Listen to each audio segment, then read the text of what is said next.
Liwanagan na sa isipan nila na Tres Mundo nasa kaliwanagan. Nakikita ko naman na maganda ang Tres Mundo. Maganda nasa magandang kalagayan ka ngayon eh. Kung alam ko kasi nandun yung ama, nandun yung tatungso ko ng ama, gumagabay sa akin. Noong una hindi din ako naniniwala, pero ngayon naniniwala ako na yung sinasalihan. Diyan pala dapat ako nalulunas. Kaya nasabi mo sa akin, maniniwala ka sa akin. Tanggalin mo lahat ng bisyo mo. O tinanggal ko lahat ng bisyo mo. Pinapakita ko sa iyo na gano'n ako. Naging napagkumbaba ako para maniniwala kayo. Hindi ka pa rin naniniwala sa akin. Tingnan mo hanggang ngayon. Sabi ko, meron naman ditong natatawag na spiritual. Gusto ko yan kita sa kaliwanagan.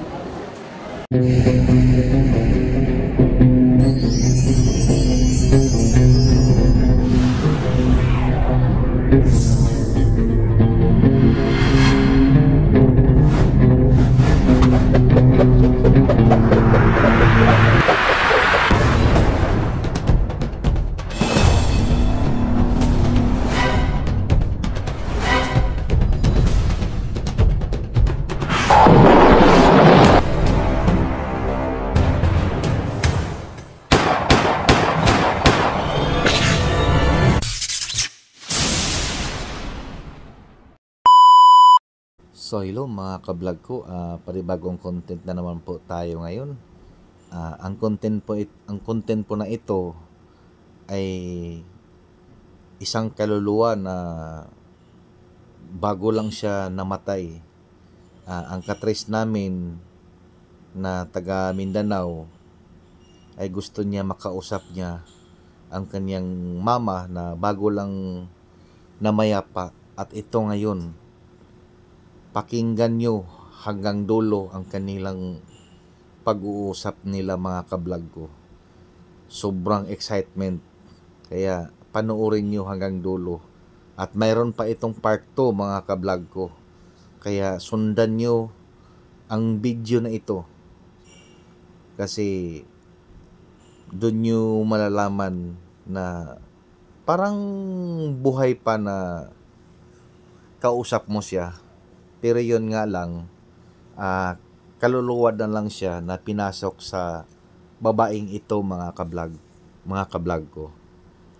So ngayon mga ka-vlog ko, naway maunawaan nyo at maintindihan, at huwag nyo rin husgahan ang mga taong gusto nilang makausap ang kanilang mama na namayapa na. So mga ka-vlog ko,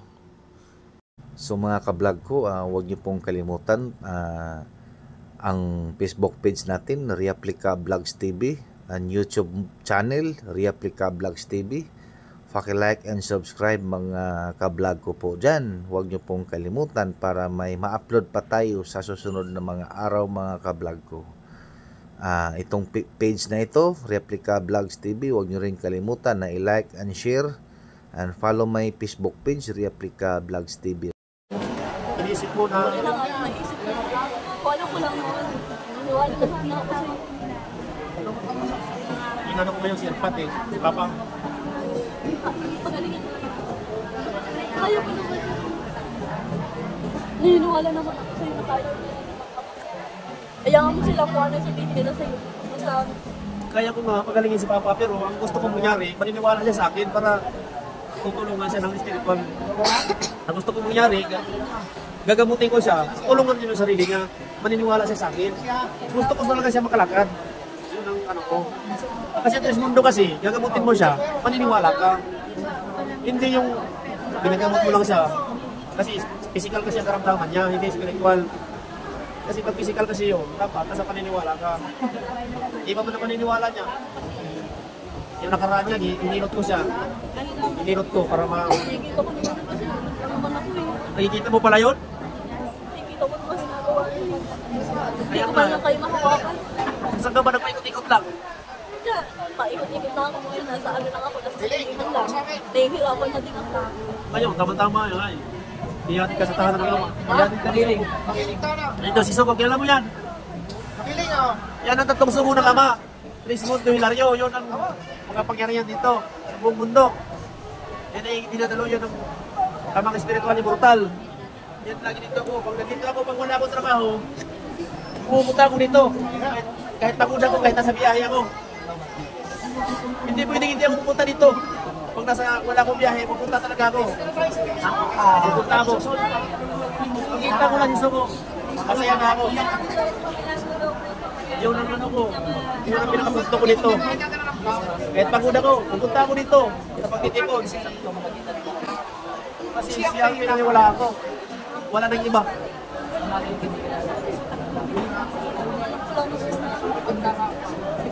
Palatandaan. Kasi mapakalaan, maraming pangalan.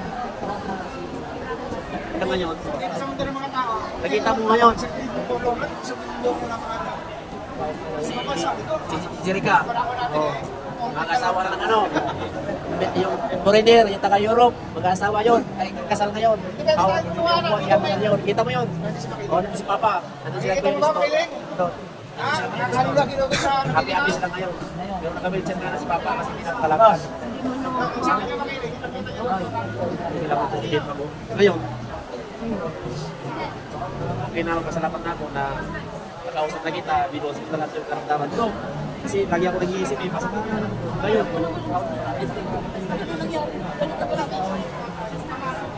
parang hindi ko kasi ako anak ate. Kaya nga sabi ko sa'yo, kahit ngayon lang, sabi ko, wala ano. Pero binuhos ko na lahat. Ngayon, kontento na ako kasi hatid ka ni Subo. Papayag kayo, hatid ka ni Subo sa tahanan ng ama. Para sama-sama na tayo. Okay na sa'yo.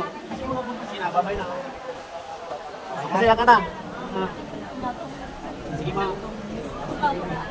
Si Papa. Ano? Mahal ko. Oo, mahal na Mahal na mahal ko kayo lahat. mahal ko kayo. Siyempre magkapatid ko. Saan na kayo magulang? Mahal na mahal Masakit mong sabi na nawala ako. Kaya nga 60 plus ka lang eh. Si Papa, 80 na. Tapos, inaano ko, maliksi ka pa. Ano ba sa tingin mo? Ano nangyari sa'yo? Naanuhan ako eh. Ha? Naniwala ako. Hindi ako naniwala eh. Na yung sinasalihan mo eh. O ano ko lang na yung sinasalihan mo. Magpabubuhay pa sana ako. Yun yung inano ko sa'yo eh. Mabubuhay ko pa sana eh. Kaso lang hindi ka kasi naniwala sa akin. Nakakilala ko sa'yo. Sabi mo, okay na to, okay na to, okay na to. Magdadalawang isip pa kasi ako. Nung una hindi talaga ako naniwala. Pero nung nakikita ko na na ganito nangyayari, o alam ko lang talaga nung una, sa'yo ko nagpaano. Nangyari sabi ko sa'yo eh. Pumunta mo sa ospital. Sabi ko kahit ngayon lang, ayaw mo makagamot sa akin. Tubig, ayaw. Wala man ako magagawa. Sabi ko sa'yo, wala na ako magagawa ma.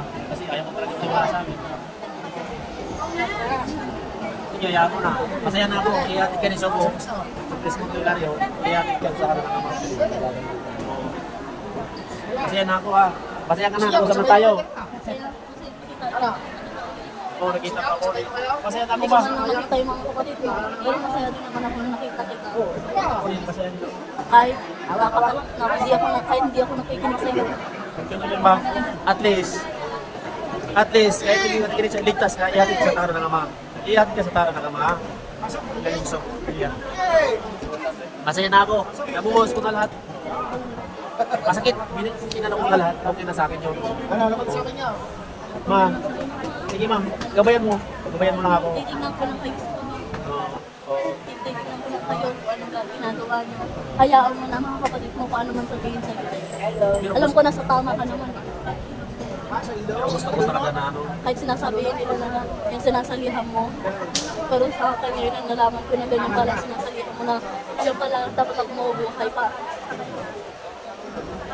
Sige lang. Ang gusto ko kasi mangyari eh. Maniwanagan yung isip nila. Hindi man lang hindi sila may nawala. Hayaan mo na. Kasi si Bibi lang ano eh. Si Bibi lang ang nawala sa amin. Si Bibi. Wala. Sino sa Mindanao? Kami lang yung video. Sige yan mo, ipapakita mo yung video na yan. Para lang makakas ko. Oo. Ipapakita ko sa kanya. Para malaman niya, nag-usap tayo. Para makakas. Pabayaan. Yun ang Pati Christmas.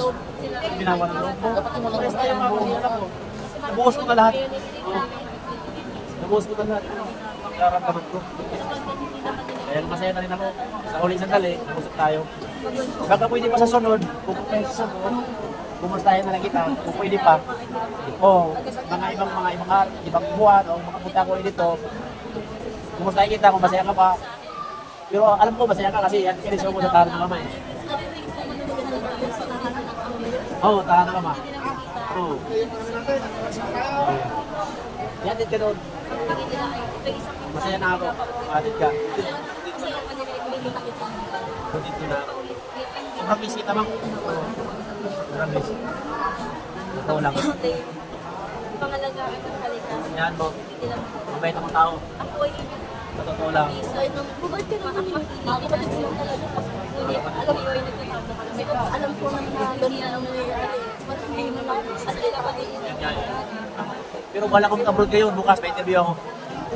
Pabalik mo na ako sa Saudi. Ingatan mo ng sarili. Huwag kang masyadong pababayaan ng sarili mo. Ingatan mo lang lagi yung sarili mo. Ano yun ma? Buti sana kung nandun ka pa, buhay ka pa kasi. Pag may problema ako sa pera, inihiram naman ako sila lagi ng pera, ikaw lang malapitan ko eh. May kailangan ako. Pero sana bukas, may interview ako bukas para Saudi. Magkaroon muna ako kasi ayaw ko ng manihong, masakit sa mata. Puyat, di na mo, namamayat na ako. Umayos naman. Oo. Laging puyat ako eh. Isipin mo, Mindanao, pabalik ako naman isa minsan. Isipin na mayat. Gusto ko magsarili, pagbalik ko sa abroad. Gusto ko na magsarili, magkasasakyan na. Tagpuin yun ang plano. Buhay ng talaga. Sikapin ko na hindi ako maghirap. Sikapin ko na hindi ako maghirap. Sana, makabalik ako sa Saudi. Kaya isang balik lang. Ano ba anak ko? Kasi alam mo naman, apat ang anak ko. Puro lalaki yun. Wala man ng babae. Oo, babae nga eh, apat eh. Gusto ko apat sila pulis. Pulis yun. Huwag lang matigas talaga ang ulo. Takot sa pena eh. Pero talagang maganda disiplina ko. Kita mo na siguro disiplina ko, di ba?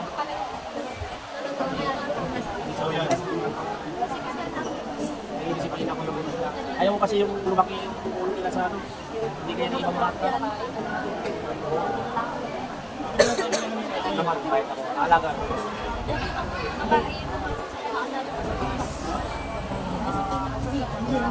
Talaga gusto ko mangyari. Lumaki sila na nasa tama. Punta ko. Gusto ko puro pulis. Yun ang kurso ko sa kanila. Kasi ayaw ko sa tao ko sa ano. Oo, ayaw ko yung gusto ko mangyari. Matapos na lahat, tapos ang pag-aaral. Kasi ako hindi pa ako natapos. Ayaw ko yung mangyari sa akin, sa mga anak ko. Gusto ko.